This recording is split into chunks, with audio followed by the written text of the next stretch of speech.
আজ সময় এসেছে সাজাতে হবে এই দিনের বাগান, শুধু হেলায় খেলায় যেন কেটে না যায় সম্ভাবনার ক্ষণ।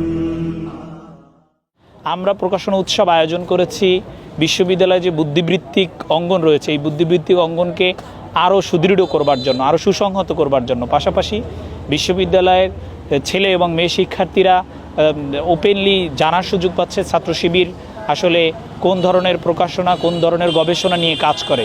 ছাত্র শিবির হচ্ছে বাংলাদেশের এক অনন্য শিক্ষা প্রতিষ্ঠানের নাম। এই শিক্ষা প্রতিষ্ঠানে রয়েছে নীতি, নৈতিকতা, মূল্যবোধ, পাশাপাশি আমাদের ভীষণ হচ্ছে সৎ, দক্ষ, দেশপ্রেমিক নাগরিক তৈরি করা। এই নাগরিক তৈরির ভীষণকে আমরা সামনে রেখে আমরা আমাদের কার্যক্রমকে অব্যাহত রেখেছি। সময় এসেছে সাজাতে হবে এই দিনের বাগান, শুধু হেলায় খেলায় যেন কেটে না যায় সম্ভাবনার ক্ষণ।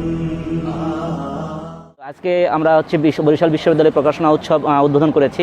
আমরা আশা করছি বরিশাল বিশ্ববিদ্যালয়ের সকল শিক্ষার্থীরা এখানে আসবে, আমাদের প্রকাশনাগুলো দেখবে, যেগুলো তাদের ভালো লাগবে ক্রয় করবে, পড়বে, এবং তারা ইসলামের আদর্শে আদর্শিত হয়ে সামাজিক মূল্যবোধ, নীতি নৈতিকতা এবং সচ্চরিত্রবান ব্যক্তি হিসেবে গড়ে তোলার লক্ষ্যে বাংলাদেশ ইসলামী ছাত্র শিবিরের প্রকাশনা উৎসবে অংশগ্রহণ করবে ইনশাআল্লাহ।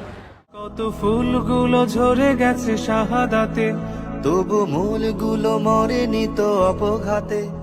বরিশাল বিশ্ববিদ্যালয়ের ছাত্র শিবির কর্তৃক আয়োজিত আজকের এই প্রকাশনা উৎসবে যে সমস্ত বই এখানে উপস্থাপিত হয়েছে, যে সমস্ত ডকুমেন্ট উপস্থাপিত হয়েছে, সত্যিই এগুলা জ্ঞানভিত্তিক সমাজ গঠনে এবং বুদ্ধিভিত্তিক জাতি গঠনে আমাদের অনেক উপকারে আসবে, এবং আগামী প্রজন্ম যারা বর্তমানে বিশ্ববিদ্যালয়ের ছাত্র, স্কুল কলেজের ছাত্র, তাদের জন্য অনেক উপকার বয়ে নিয়ে আসবে।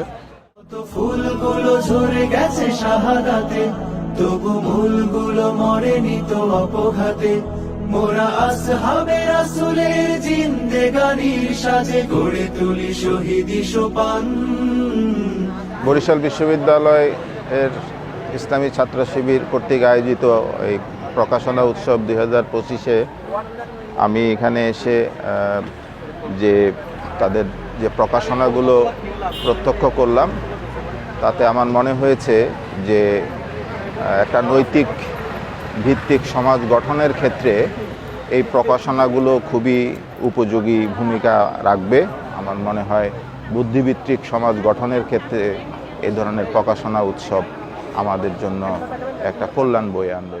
গড়ে তুলি শহীদি সোপান, গড়ে তুলি শহীদি সোপান।